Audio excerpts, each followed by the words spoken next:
लड़कियों का शिकारी पार्ट 18। मैं राबिया की बताई हुई जगह पर पहुंच गया। जाके कॉल की तो एक घर का गेट खुला। देखा तो राबिया खड़ी थी। मुझे कहा कि माजिद यहाँ आओ। मैं गया, वो मुझे लेकर घर के अंदर आ गई। बहुत अच्छा और बहुत खूबसूरत घर बना हुआ था। ऊपर नीचे रूम से राबिया मुझे लेकर ऊपर फर्स्ट फ्लोर पर आ गई और सीधा एक रूम में ले गई जो बहुत अच्छा बना हुआ था। उसमें बहुत खूबसूरत बेड भी था, अलमारी, सोफे वगैरह, मुकम्मल तैयार कमरा था। शायद किसी का बेडरूम था। मुझे लाकर बिठा दिया और कहने लगी कि हाँ माजिद, अब खुल कर बोलें, आप क्या कहना चाह रहे हैं। मैंने कहा राबिया, मैं नादिया से ज़्यादा तुम्हें पसंद करता हूँ। जब से मैंने तुम्हें देखा है तो मुझे होश ही नहीं है। राबिया, मैं तुमसे शादी करना चाहता हूँ, नादिया से नहीं। राबिया कहने लगी कि माजिद, ये गलत हो जाएगा। आपके घर वालों ने नादिया को पसंद किया है और नादिया आपको पसंद करती है। अब अचानक आप मेरा नाम लेंगे तो मसला ख़राब हो जाएगा। हमारे नादिया वालों से इख्तलाफ हो जाएंगे। मेरे घर वाले भी नहीं मानेंगे, इसलिए अपने दिल को समझाइए। मैंने कहा राबिया, मैं कैसे समझाऊं, मेरे बस में तो नहीं है मेरा दिल। मेरे दिल के हर हिस्से में आपका ही जिक्र है। राबिया कुछ देर खामोश होकर बैठ गई। मैंने राबिया के दोनों हाथों में अपने हाथ लिए। राबिया दिल ही दिल में तो मुझे चाहती थी, इतना तो मुझे अंदाज़ा हो रहा था। मगर वो डर रही थी कि अगर हम लोग अपनी मोहब्बत का इजहार कर देते हैं तो हमारे ख़ानदान के बीच वो बगावत हो जाएगी। नादिया और राबिया का आपस में इख्तलाफ हो जाना था और हमारा ख़ानदान भी टूट जाना था। इसलिए वो खामोश थी और लंबी लंबी सांसें ले रही थी। राबिया मुझे पसंद करती थी, इसका अंदाज़ा मैंने इस बात से किया, एक तो उसने मुझे मिलने का टाइम दे दिया और जगह भी बता दी, और दूसरा बहुत ज़्यादा तैयार होकर आई थी। इससे मुझे भी अंदाज़ा हो गया था कि राबिया मुझे पसंद करती है। राबिया के दिल में कहीं ना कहीं मैं ज़रूर था। शायद वो मेरे बारे में पहले ही सोचती थी। जब मैं नादिया को बताया था कि मेरे बारे में, क्योंकि राबिया भी मेरी दूर की कज़न ही लगती थी। मैंने राबिया को देखा था लेकिन बचपन में देखा था। अब तो वो जवान हो गई थी और इतनी खूबसूरत भी कि मेरा ख्याल है कि हमारे पूरे ख़ानदान में सबसे खूबसूरत ही राबिया ही थी। मैंने राबिया को कहा कि राबिया, मेरी तरफ देखो। राबिया झुकी झुकी नज़रों से मुझे देखने लगी। मैंने राबिया को खींचकर अपने गले से लगा लिया और वो भी मेरे गले लग गई। कहने लगी कि माजिद, सच पूछें तो मैं भी आपसे बेपनाह मोहब्बत करती हूँ, मगर मैं नादिया की वजह से खामोश थी। अभी भी आकर मैं खामोश हूँ तो नादिया की वजह से ही खामोश हूँ, हमारे ख़ानदान की लड़ाई की वजह से।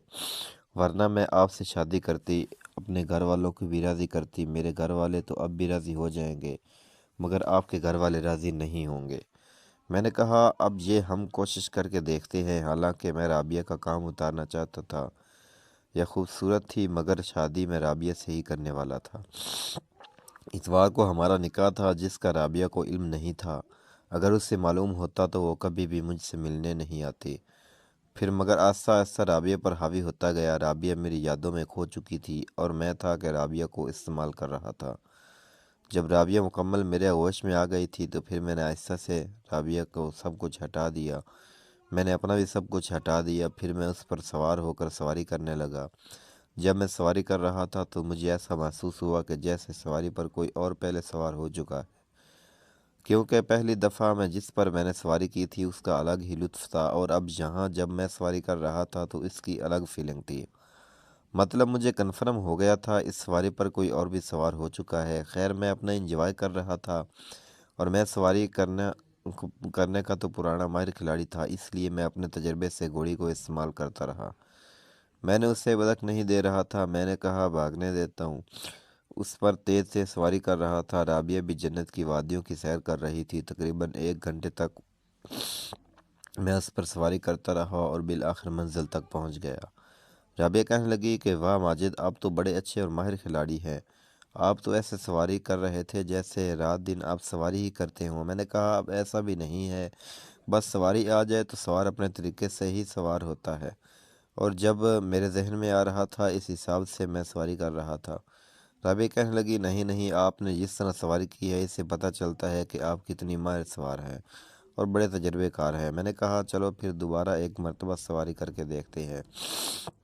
राबिया कहने लगी कि थोड़ी देर रुक जाएं। तकरीबन 30 मिनट तक हम लोग बातें करते रहे। बस यही कह रही थी कि अब हम घर वालों से बात कैसे करेंगे। اور ان کو راضی کریں کیسے کریں گے؟ میں نے کہا رابعہ تم بس میرے اوپر چھوڑ دو، میں سب کچھ سنبھال لوں گا، میں تم سے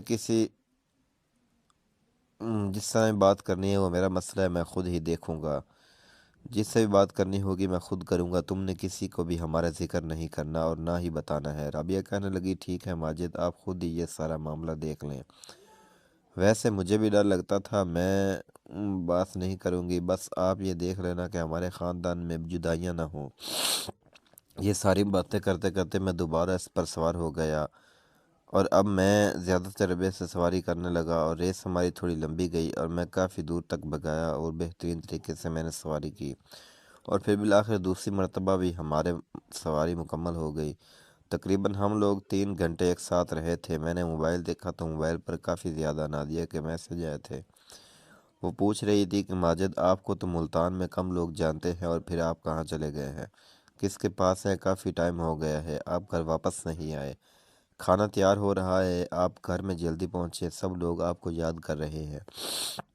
میں نے نادیہ کو میسج کر دیا کہ میں بس 15 منٹ میں گھر پہنچ رہا ہوں، پھر واش روم میں چلا گیا، ہاتھ منہ دھو کر باہر آیا اور رابعہ سے کہا کہ رابعہ میں گھر جا رہا ہوں، گھر والوں کو میسج آ رہے ہیں، میرا مطلب ہے کہ نادیہ کے گھر جا رہا ہوں۔ رابعہ آخری مرتبہ مجھے گلے لگایا اور کہنے لگی دل تو نہیں کر رہا کہ آپ کو جانے دوں، لیکن آپ جائیں اور جلدی جا کے ہمارے رشتے کی بات پکی کریں، میں آپ کے بغیر ایک دن بھی نہیں رہ سکتی، بس آپ کے ساتھ شادی کرنی ہے۔ میں نے کہا بس موقع دیکھ کر گھر والوں سے بات کرتا ہوں، اور پھر میں وہاں سے چلا گیا اور گھر آ گیا، میرا مطلب ہے کہ نادیہ والوں کے گھر آ گیا، اپنی خالہ کے گھر۔ اب مجھے پوچھنے لگے کہ ماجد بیٹا کہاں چلے گئے تھے، کچھ زیادہ دیر تک نہیں باہر چلے گئے؟ میں نے کہا ابو بس ایسے ہی گھومتے گھومتے ٹائم کا پتہ ہی نہیں چلا۔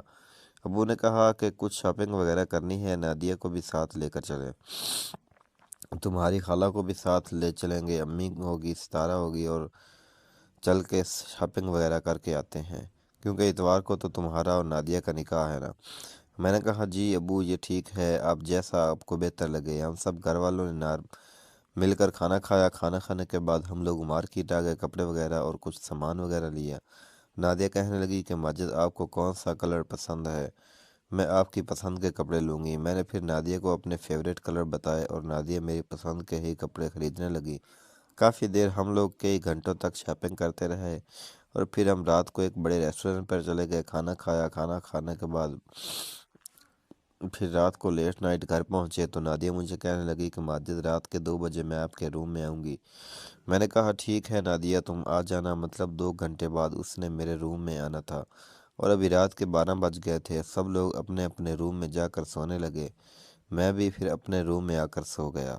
ناظرین ویڈیو اچھی لگی ہو تو لائک کر دیں، اس چینل پر نئے ہیں تو چینل کو سبسکرائب کر لیں، اور اس ناول کا اگلا پارٹ دیکھنے کے لیے کمنٹ باکس میں پارٹ نیکسٹ لکھیں۔ شکریہ۔